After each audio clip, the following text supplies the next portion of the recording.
Վաշինգտոնյան համաձայնությունների արդյունքում ավելի քան 30-ամյա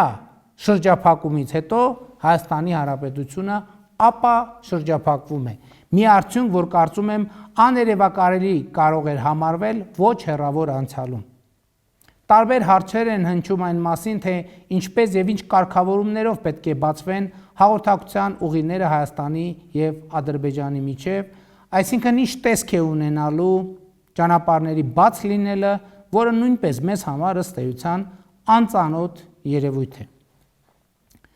Վաշինգտոնի հռչակագրի տեքստը լիարժեք տալիս է այս հարցի պատասխանը։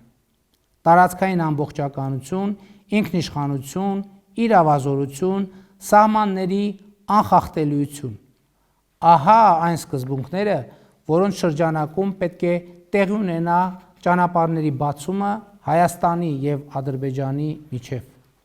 Սա նշանակում է, որ հաղորդակցության ուղիների վերականգնման, կառուցման հատվածներում նախ պետք է հստակեցվի, սահմանազատվի եւ սահմանագծվի Հայաստանի եւ Ադրբեջանի միջև պետական սահմանը։ Իսկ սահմանը արդեն ունի իր պարտադիր ատրիբուտները՝ սահմանապահ, մաքսակետ եւ այսպես շարունակ։ Այլ բան, որ դեռևս խաղաղության խաչմերուկ նախագծի ներկայացման ժամանակներում եւ մինչեւ այսօր էլ մենք սահմանի հատման պարզեցումների պատրաստակամություն ենք հայտնել եւ այս հարցն է, որ առաջիկայում պետք է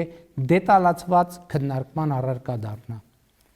Իսկ արդյոք սա մեզ համար նոր մտավախությունների դուռ չի բացում։ Միանշանակ ոչ, որովհետև Վաշինգտոնի հռչակագրի 3-րդ կետում արձանագրվել է նաև փոխադարձության սկզբունքը, եւ սա երաշխիք է, որ Ադրբեջանի հետ կգտնենք բալանսավորված եւ փոխընդունելի լուծումներ։